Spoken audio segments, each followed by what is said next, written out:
दोस्तों, अगर आप ओपन वेल सबमर्जिबल मोटर या बोरवेल सबमर्जिबल मोटर परचेज करने जा रहे हैं तो दोनों केस में आपको दो ऑप्शन मिलता है, वाटर फील्ड और ऑयल फील्ड। तो ये आपको कंफ्यूजन हो सकता है कि आपके लिए बेस्ट कौन सा रहेगा, वाटर फील्ड या ऑयल फील्ड।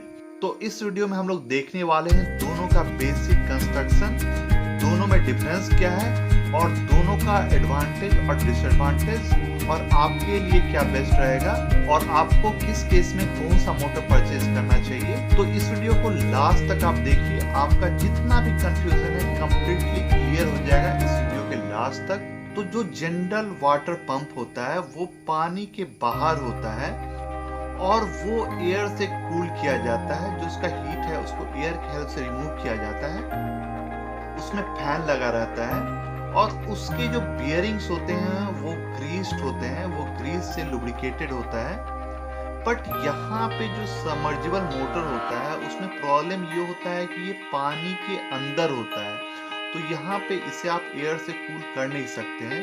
तो यहाँ पे आपके पास दो ऑप्शन होगा, या तो आप इसे वाटर से कूल और लुब्रिकेट कर लीजिए या तो आप इसे ऑयल से कूल और लुब्रिकेट कर लीजिए। तो इसे ही कहते हैं वाटर फील्ड या ऑयल फील्ड। तो दोनों का जो बेसिक कंस्ट्रक्शन होता है वो एग्जैक्टली सेम होता है, दोनों में स्टार्टर रोटर आपको मिलेगा।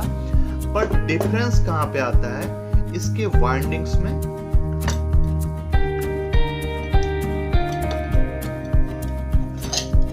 दोनों में आपको स्टार्टर, दोनों में आपको रोटर और स्टार्टर मिलेगा।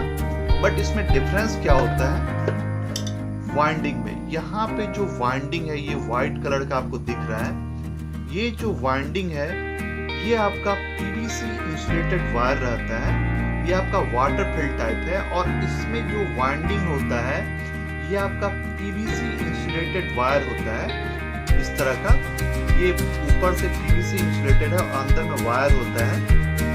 बट जो आपका ऑयल फील्ड होता है उसमें इस तरह का इनेमल कोटेड कॉपर वायर्स का यूज होता है। दोनों के वाइंडिंग में आप डिफरेंस देख रहे हैं, दोनों के वायर में इस तरह का रहता है ऑयल फील्ड टाइप में। उसके बाद जो बियरिंग्स होता है उसमें भी मेन डिफरेंस होता है। यहाँ पे अगर आप बियरिंग देखेंगे, एक बियरिंग यहाँ पे है और एक बियरिंग यहाँ पे है। तो ये जो वाटर फील्ड टाइप होता है उसमें आपका बुश बियरिंग का यूज होता है और यहीं पे वाटर सर्कुलेट करता है और ये बियरिंग और शाफ्ट लुब्रिकेट होता है। बट जो आपका ऑयल फील्ड टाइप होता है उसमें बॉल बियरिंग्स का यूज होता है और वो लुब्रिकेट होता है उसमें जो ऑयल फील्ड रहता है उससे।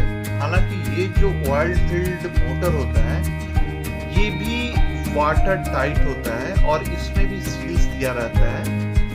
यहाँ पे आप देख सकते हैं सील है और यहाँ पे आपका स्टॉपर दिया हुआ है, कोई भी पानी अंदर ना जाए। बट सपोज इसका सील डैमेज भी हो गया, ठीक है, इसका सील ये डैमेज भी हो गया तो इसके अंदर भी पानी है, इसके बाहर भी पानी है। तो अगर ये सील डैमेज भी हो गया तो कोई प्रॉब्लम नहीं है, years and years with damage seal भी ये चलता रहेगा, कोई प्रॉब्लम नहीं आएगा। यहाँ पे जो मेन इंसुलेशन रहता है वो है इसके वायर्स का कनेक्शन।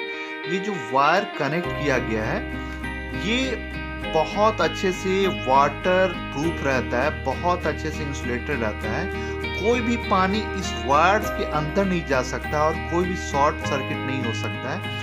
तो ये जब तक ठीक है, आपके अंदर भी आ गया पानी, सील डैमेज भी हो गया, कोई प्रॉब्लम नहीं हो रहा है ईयर्स एंड ईयर्स। बट वहीं पे जो आपका ऑयल फील्ड रहता है अगर उसका सील डैमेज हो गया तो उसमें प्रॉब्लम आना स्टार्ट हो जाता है। सबसे पहला तो प्रॉब्लम होगा कि आपका ऑयल सील डैमेज हो गया तो आपका ऑयल बाहर आने लगेगा, आपका जो पानी है, जो ड्रिंकिंग वाटर है वो आपका कंटामिनेटेड हो जाएगा, उसमें ऑयल आने लगेगा। ऐसा नहीं कि वो ऑयल आपका पॉइजनस होता है, बट फिर भी वो आपके वाटर को डर्टी कर देगा ऑयल से।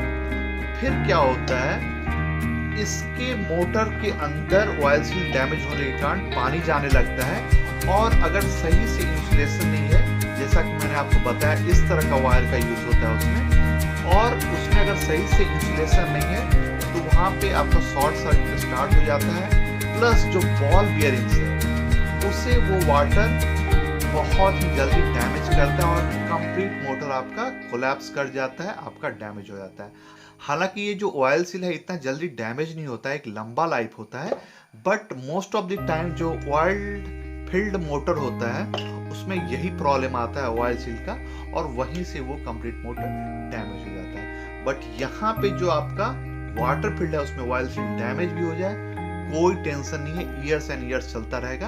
अंदर भी पानी बाहर भी पानी, अगर अंदर का पानी बाहर भी आ जाए कोई टेंशन नहीं है, बाहर का पानी अंदर भी चल जाए कोई टेंशन नहीं है। यही वाटर फील्ड का एक मेन एडवांटेज है।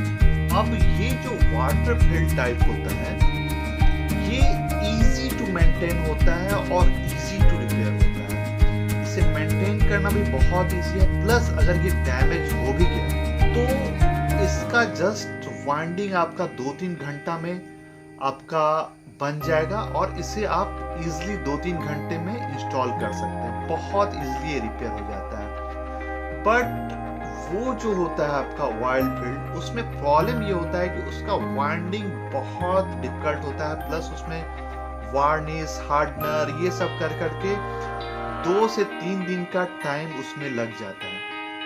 बट इसका अगर आप वाइंडिंग देखेंगे तो देखने से आपको बहुत सिंपल लग रहा होगा और सिंपली ये 2 से 3 घंटा में बन जाता है, कोई टेंशन नहीं है, बहुत ही इजीली इसको रिपेयर किया जा सकता है। बट वही आपका अगर वो ऑयल फील्ड टाइप रहेगा तो उसको रिपेयर करने के लिए आपको 2-3 दिन जरूर लग जाएगा, बहुत टेंशन हो जाता है। देखिए इसको मैंने जस्ट ओपन कर दिया है, अभी इसका वाइंडिंग डैमेज हो गया, जस्ट इसका वाइंडिंग हुआ और फिर 4 बोल्ट के हेल्प से इसे टाइट किया जाएगा और ये रेडी हो जाएगा, फिर से बैक टू न्यू हो जाएगा। बट वही ऑयल फील्ड में प्रॉब्लम होता है। अब आते हैं कॉस्ट पे। तो कॉस्ट वाइज अगर आप देखेंगे कोई भी ब्रांड आप ले लीजिए तो ये जो वाटर फील्ड टाइप है ये आपको चीपर पड़ेगा कंपेयर टू ऑयल फील्ड, तो ये सस्ता होता है। बट अगर एफिशिएंसी की बात करें बिजली बिल तो ये जो ऑयल फील्ड होता है वो ज्यादा एफिशिएंट होता है compare to water field. Plus ये जो ऑयल फील्ड होता है उसका एक बड़ा एडवांटेज ये होता है कि अगर आप उसे बहुत दिन तक ऑपरेट नहीं भी करेंगे तो वो कोई प्रॉब्लम क्रिएट नहीं करता है, वो सीज नहीं करता है। बट ये जो वाटर फील्ड होता है अगर आप इसे बहुत दिन तक ऑपरेट नहीं करेंगे तो इसमें वाटर फील्ड रहता है, तो मे बी कि इसके साथ में थोड़ा बहुत रस्टिंग आ जाए। हालांकि अच्छे ब्रांड में ऐसा नहीं होता है, बट अगर आप चीप ब्रांड लेंगे लोकल ब्रांड लेंगे तो इसमें ये प्रॉब्लम आता है और साफ्ट में रस्टिंग हो गया तो मे बी कि आपका ये साफ्ट और बुश सीज कर जाए और आप ऑन करेंगे तो आपका ऑन ही नहीं होगा, वो मोटर आपका सीज कर जाएगा, बर्न कर जाएगा। इसका मैं एक एग्जांपल अपने लाइफ से दे रहा हूँ। मेरे पास एक जमीन है, उसमें मैंने बोरवेल कराया था अराउंड 4 इयर्स अगो, और उसमें ऐसा होता है कि उसमें बाउंड्री कभी करवाना पड़ा, कभी कुछ काम करवाना पड़ा, तो उसमें मैंने एक ऑयल फील्ड सबमर्सिबल मोटर डलवाया था 4 इयर्स पहले, और उसमें 10 दिन काम हुआ, उसके बाद 6 मंथ कोई काम नहीं। और 6 मंथ के बाद अगर आप जाएंगे उसे एक बार ऑन करेंगे वो ऑन हो जाता है, कोई टेंशन नहीं। बट अगर वही ये रहता तो चांसेस था कि ये सीज कर जाता, प्रॉब्लम इसमें क्रिएट हो जाता। बट वाइल्ड फील्ड में यही है कि अगर आप बहुत दिन तक यूज नहीं भी करें तब भी उसमें कोई प्रॉब्लम नहीं आता है। वाटर फील्ड के मैनुअल में भी अगर आप देखेंगे तो दिया रहता है कि आपको इसे रेगुलरली ऑपरेट करना है। अब आते हैं रिलायबिलिटी पे, तो दोनों में कौन ज्यादा रिलायबल है? तो दोनों रिलायबल होता है, ऐसा नहीं है। ये जो वाटर पंप्स होता है सबमर्सिबल, इसका एक लॉन्ग लाइफ होता है, कोई प्रॉब्लम नहीं आता है ईयर्स एंड ईयर्स। बट अगर आप एडवांटेज की बात करें तो जो ऑयल फील्ड होता है उसका लाइफ फार मोर बेटर होता है कंपेयर टू आपका वाटर फील्ड, क्योंकि उसमें जो बॉल बियरिंग्स होता है उसे लुब्रिकेट करने के लिए ऑयल होता है। और